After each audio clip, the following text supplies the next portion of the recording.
আর সেই মালিক আল্লাহ নিজেই হাসরের দিন যাকে তিনিই বাছাই করে হাফেজ আলেম কোরআন পড়নেওয়ালা বানাইছেন, তারে হাসরের ময়দানে আল্লাহ নিজেই ডাক দিয়ে স্পেশালি বলবেন, ইউকালু লিসাহিবিল কোরআন। আল্লাহ নবী সাল্লাল্লাহু আলাইহি সাল্লাম বলেন, কিয়ামতের দিন আল্লাহ তাআলার পক্ষ থেকে হাফেজে কোরআন, কোরআন পড়নেওয়ালা, তাকে আল্লাহর পক্ষ থেকে বলা হবে, ইকরা ওয়ারতাকি, আমার বান্দা তুমি আমার কালাম পড়ো আর জান্নাতের উপরে উঠতে থাকো। ওয়ারাত্তিল কামা কুনতা তুরাত্তিলু ফিদ দুনিয়া, আর বলবেন আমার বান্দা আস্তে আস্তে পড়ো, সুন্দর করে পড়ো, তাড়াহুড়া কইরো না, ধীরে ধীরে পড়ো।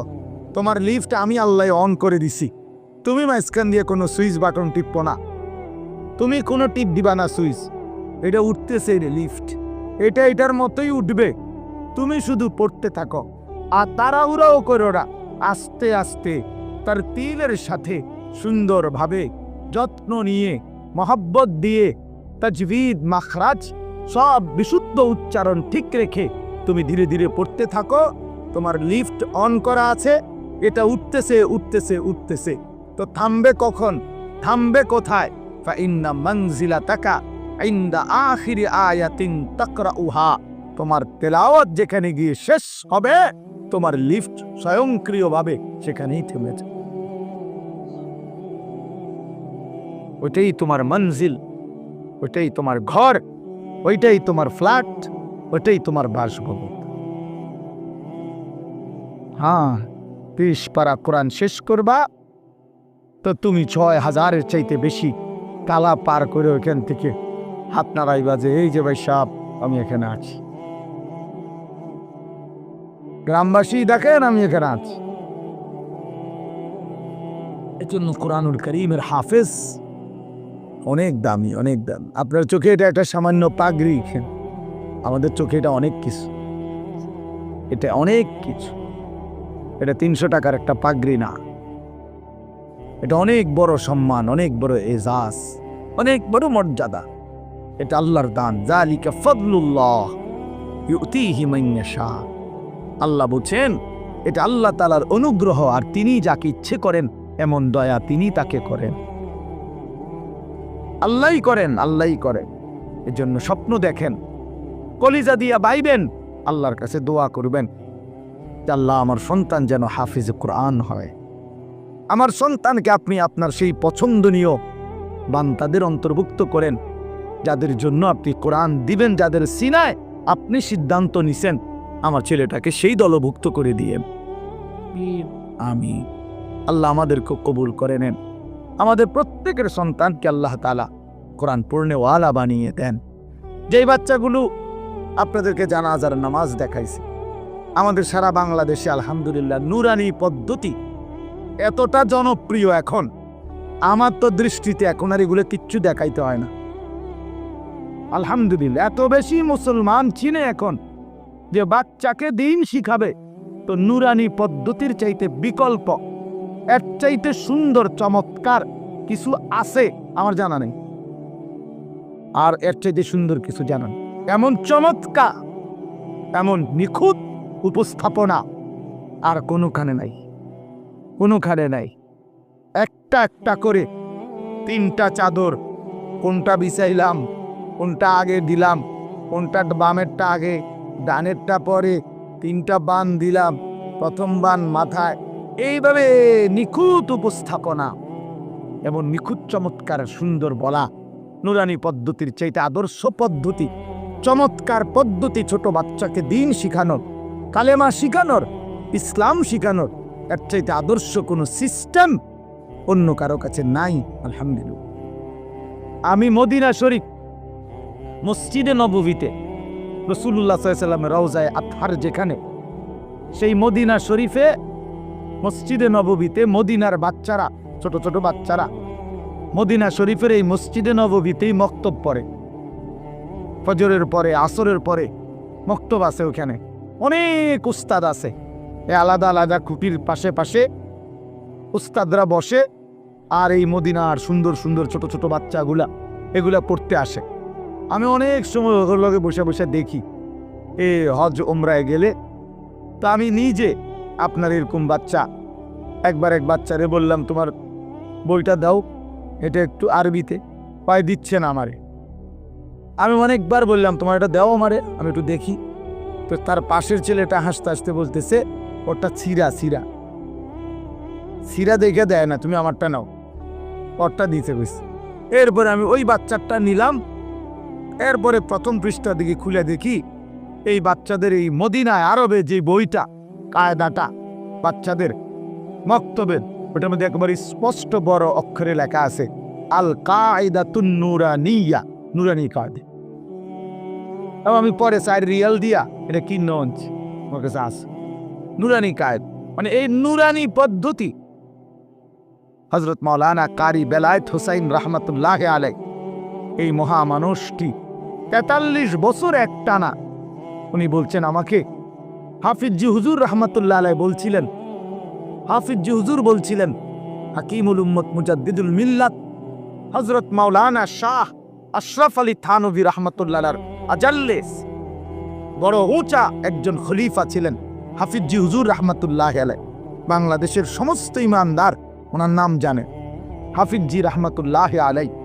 এই উনি ওনারে বলছিলেন কারি বেলায়েত হোসেন সাহেবকে যে আপনি এমন একটা সুন্দর সহজ কোনো কৌশল, মুসলমানের বাচ্চারা দিন শিখবে, সূরা কেরাত দোয়া কালাম শিখবে, আপনি একটা পদ্ধতি বাহির করেন।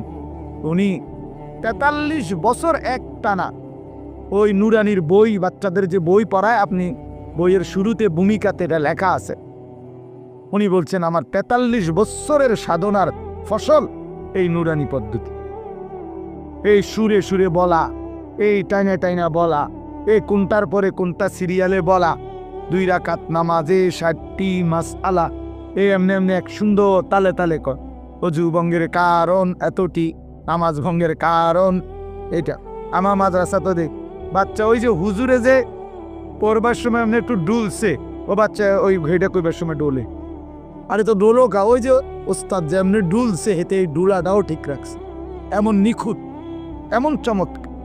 এই জন্য আমি এইটাও আপনাদেরকে বললাম, নুরানি পদ্ধতি আল্লাহ তাআলার কাছে একটা মকবুল পদ্ধতি। আলহামদুলিল্লাহ, আপনাদের বাচ্চাদেরকে আপনারা কোরআন শিখাবেন, দিন শিখাবেন।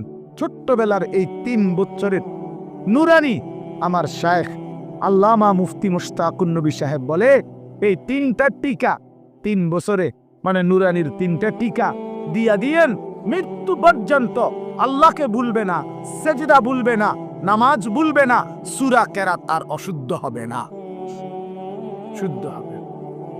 আমার ছোট্ট এই জীবনে রাগ করেন না, আমার জীবনে আমরাও শত শত জানাজা আমরাও দেখছি, পড়তে গেছি, পড়তে যাই, বহুত মাতবর আইয়া জানাজার টাইমের আগের থেকে রেডি হইয়া থাকে, মা একটা দূর বক্তব্য দিব, হ্যাঁ 1 মিনিট 1.5 মিনিট, হ্যাঁ আগের ওয়াক্ত নামাজ পড়ছে কিনা ফরজ সন্দেহ আছে, কিন্তু জানাজার সামনে আগে একবারে রেডি, মানে কুদুর বক্তৃতা দিব এখানে। আপনার এই বক্তৃতা দিতে গিয়ে কুল্লু নাফসিন যায়িকাতুল মাউত, এই বাচ্চা যে পড়লো এইটা অনেকেই পড়ে, মানে এটা কয় আর কি, কইবার সময় যে ডক এটার উচ্চারণ, হ্যাঁ আমি প্রায় আমার সাথে কেউ লোক হাসি, আমি দেখছো চান্দুর নামাজের কি দশা বুঝাই তো যায়, হ্যাঁ তাই না, যে নামাজ পড়ে সূরা কেরাত যে কিচ্ছু হয় না, এ তো কুল্লু নাফসিন হুন্নেই বুঝা গেছে। আর কি তা আর কি, আমনের তো এটা যে ডকের, আমনে তাব্বাতিয়ারও তো এরুম, আমনের আত্মাহিয়াত তো মানে শতভাগ অশুদ্ধ, শতভাগ অশুদ্ধ। বদনসিব বেটা ওই মুসলমান, দুর্ভাগা বেটা, মন্দ কপাল, অবিশ্বস্ত জীবন মুসলমান। 60 বছরে, 50 বছরে, 40 বছরে এত বড় আসমান ও জমিন আল্লাহর ভোগ কইরা, এত বড় দুনিয়া ভোগ করে আল্লাহর দেওয়া কোরআন 4টা সূরা 5টা সূরা শুদ্ধ করে পড়তে পারে না, আত্তাহিয়াতুটাও পড়তে পারে না, দোয়ায়ে কুনুতটাও শুদ্ধ উচ্চারণ করতে পারে না। এই জিন্দেগি বদলছে বেটা, দুর্ভাগা বেটা, দুর্ভাগা বেটা, এটা বেটা এই জিন্দেগি বাতের থালা ছাড়া আর কিচ্ছু না বেটা। এই জীবন কতক্ষণ হতন ছাড়া আর ভাত খান ছাড়া আর পেশাব পায়খানা ছাড়া আর কিচ্ছু না বেটা, এটা বেটা। কিসের মুসলমান তুমি বেটা? কিসের মুসলমান তুমি? হ্যাঁ, 30 বছরও তোমার কলিজার মধ্যে এটা আসে নাই যে আমার আল্লাহর কোরআন শুদ্ধ করা দরকার? কি ডকের মুসলমান এটা? 60 বছরের বুড়ো হয়ে গেছে, আজও কোনোদিন কলিজার ভিতরে আসে নাই আল্লাহর কোরআন শুদ্ধ করা উচিত।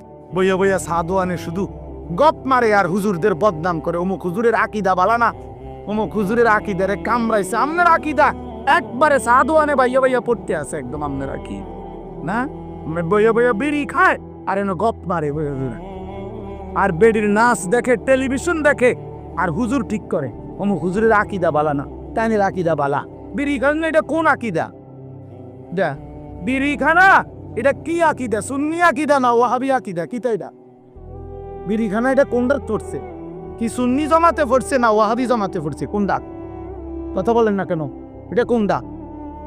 হ্যাঁ, আপনি আকিদা টোয়াইতে নাইছেন, আপনি কি বোঝেন মিয়া আকিদা? কি বুঝেন আপনি? আজ পর্যন্ত এই দুর্গন্ধযুক্ত বিড়ি এটাই ছাড়তে পারেন নাই। এবারটা শিখায় হাকিম অমুকের আকিদা বলে বালান, আমা অমুকের আকিদা বালান। আপনি তো শরীরে গন্ধের কারণে কাছে যাওয়া যায় না, আপনার দুর্গন্ধি। ওটা আকিদা ঠিক করে। চা দোকানে টেলিভিশন চায়, আগ করলে গালি দেয়, কথা কইলে গালি ছাড়া কথা বলতে পারে না।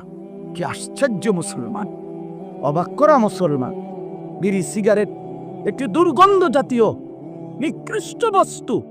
আল্লাহ নবী সাল্লাল্লাহু আলাইহি সাল্লাম ইন্তেকাল পর্যন্ত কোনোদিন দুর্গন্ধ নবী পছন্দ করতেন না।